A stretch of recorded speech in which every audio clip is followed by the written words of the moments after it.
was breaking news, and it responded directly to a question that was being raised by the president's defense counsel, saying that we had not sufficiently proven to their satisfaction, although I think we've proven to the satisfaction of the American people, certainly, that the president, after the breach and the invasion took place, was not working on the side of defending the Capitol, but rather was continuing to pursue his political goals. And the information that came out last night by Congresswoman Butler, apparently backed up by contemporaneous notes that she had taken, I think will put to rest any lingering doubts raised by the president's counsel, who now says he wants to interview hundreds of people. There's only one person the president's counsel really needs to interview, and that's their own client. And bring him forward, as we suggested last week, because a lot of this is matters that are in his head. Well, why did he not act to defend the country after he learned of the attack? Why was he continuing to press the political case? But this piece of evidence is relevant to that. If I may. And finally, I was a little bit mystified by the point about the article of impeachment, which I referred to. The dereliction of duty, the desertion of duty, is built into the incitement charge, obviously. If the President of the United States is out inciting a violent insurrection, he's obviously not doing his job at the same time. Just like if a police officer is mugging you, yeah, he's guilty of theft and armed robbery, whatever it might be, but he's also not doing his job as a police officer, so it's further evidence of his intent and what his conduct is. If I may. Counsel?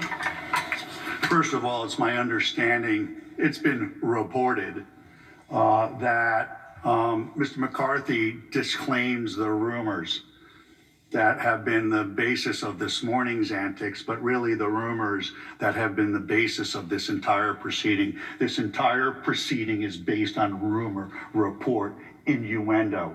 There's nothing to it, and they didn't do their work.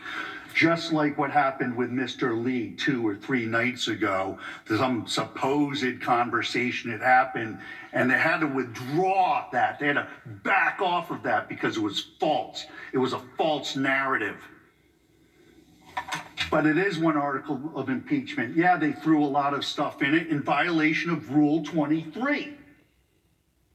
Rule 23 says you cannot combine counts.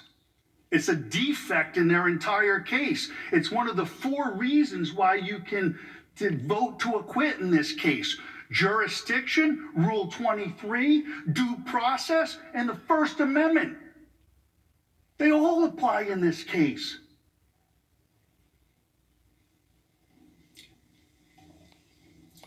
Let me take my own advice and cool the temperature in the room a little bit.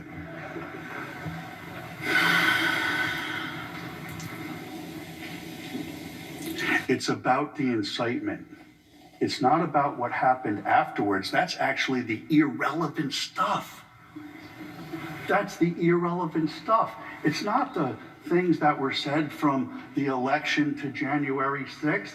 It's not relevant to the legal analysis of the issues that are before this body. It doesn't matter what happened after the insurgents into the Capitol building, because that doesn't have to do with incitement. Incitement it's a point in time, folks. It's a point in time when the words are spoken and the words say, implicitly say, explicitly say, commit acts of violence or lawlessness. And we don't have that here. So for the House managers to say we need depositions about things that happened after, it's not true. But if he does, there are a lot of depositions that need to be happening. Nancy Pelosi's deposition needs to be taken. Vice President Harris's deposition absolutely needs to be taken. And not by Zoom. None of these depositions should be done by Zoom. We didn't do this hearing by Zoom. These depositions should be done in person, in my office, in Philadelphia. That's where they should be done. I don't know how many civil lawyers are here, but that's the way it works, folks. When you want somebody's deposition, you send a notice of deposition, and they appear at the place where the notice says. That's civil process. I don't know why you're laughing. It is civil process. That is the way lawyers do it. We send notices of deposition. I would remind everybody that we will have order in the chamber during these proceedings. I haven't laughed at any of you. And there's nothing laughable here. He mentioned my client coming in to testify. That is not the way it's done. If he wanted to talk to Donald Trump, he should have put a subpoena down, like I'm gonna slap subpoenas on a good number of people. If witnesses are what is required here for them to try to get their case back in order, which has failed miserably for 4 reasons. There is no jurisdiction here. There has been no due process here. They have completely violated and ignored and stepped on the Constitution of the United States. They have trampled on it like people who have no respect for it. And if this is about nothing else, it has to be about the respect of our country, our Constitution, and all of the people that make it up.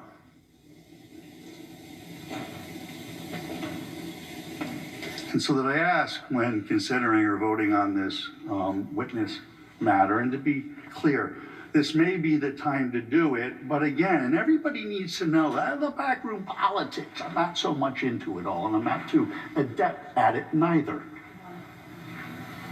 But there was a stipulation. They felt pretty comfortable after day 2, until their case was tested on day 3.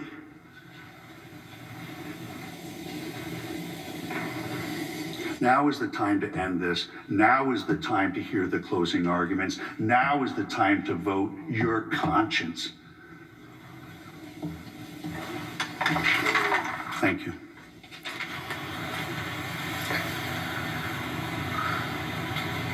Mr. Askin? We were involved in no discussions about the stipulation, and I have no further comment. Thank you, Mr. President.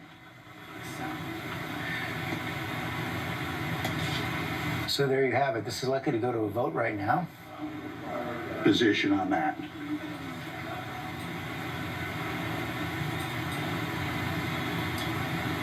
I would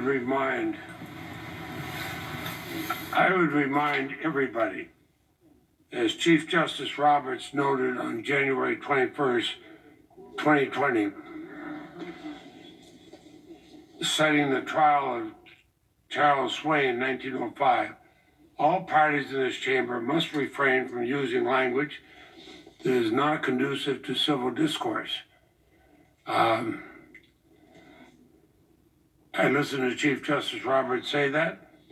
I agreed with him, and I thought for our colleagues, I would repeat it as I did last night.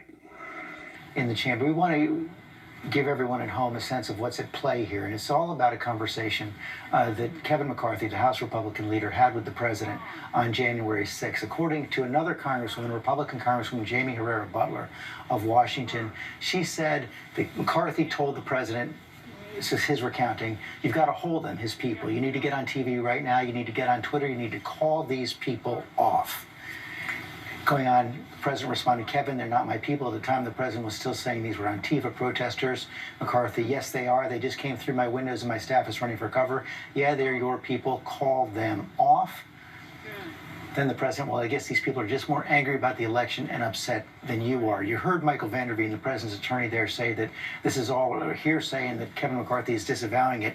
I should say that Kevin McCarthy spoke to us on January 6th as this was unfolding in the Capitol, and certainly confirmed that he had a phone conversation with the president. Let's listen. Congressman, the fact of the matter is that President Trump has not condemned this, has not called on the protesters to stand down. You've been a staunch ally of the president. Can you convince him to come out right now? Will you do that? As I was stuck within my room, I called the president, explained to him what was going on. I know he put a tweet out. I begged him to go talk to the nation. Don't do it by Twitter. I know that he's doing a message right now. I called back, just has got to stop, and I know a message is supposed to come out shortly. So you believe the president is going to be speaking about this, and when you say a message is coming shortly, what does that mean? Is some kind of a videotape message? That's what I believe. When I was just calling back again to him, and I understand that's what was taking place right now. Beforehand, and it looked as if this was a Senate that was prepared to let this go on with no witnesses. But now, because of the way they conducted their defense yesterday, a defense that I would argue to you was completely unnecessary. If it were me, George, after the House managers finished, I would have stood up, made the constitutional argument about whether or not this was an appropriate forum once again, despite the fact that the Senate had voted the other way. And I would have said, the defense rests and sit down, because then it would have gone to a vote and we would have all been done with this. And instead, now they're buying themselves who knows how many hours of witnesses, and how uncomfortable it may be for a lot of people who are no longer under the cloak of the protection of the White House, who may now be called as witnesses. Confusion and outrage there inside of the Senate chamber happening right now. To be clear here, George, most of these senators thought that they were going home after today. They thought that we were headed into the final argument. And so when lead House impeachment manager Jamie Raskin made this request, Senator Lindsey Graham was spotted shaking his head, putting his head down. Senator Ron Johnson upset at Senator Mitt Romney, who voted to move forward with witnesses, at one point spotted even pointing at him and blaming him, saying the words "blame you." And then you have these conversations where senators are huddled in different sections right now on the floor. You have Senator Lindsey Graham huddled with Senator Lee, Johnson, and Cotton. You have a McConnell staffer talking to Senator Lisa Murkowski, Susan Collins, and Mitt Romney. George, I will say I was in the room yesterday when that question was asked, what did Trump has hit the president, former President Trump, very hard in Mar-a-Lago. It sure has, George, and this is why. Donald Trump was preparing for this to be over today.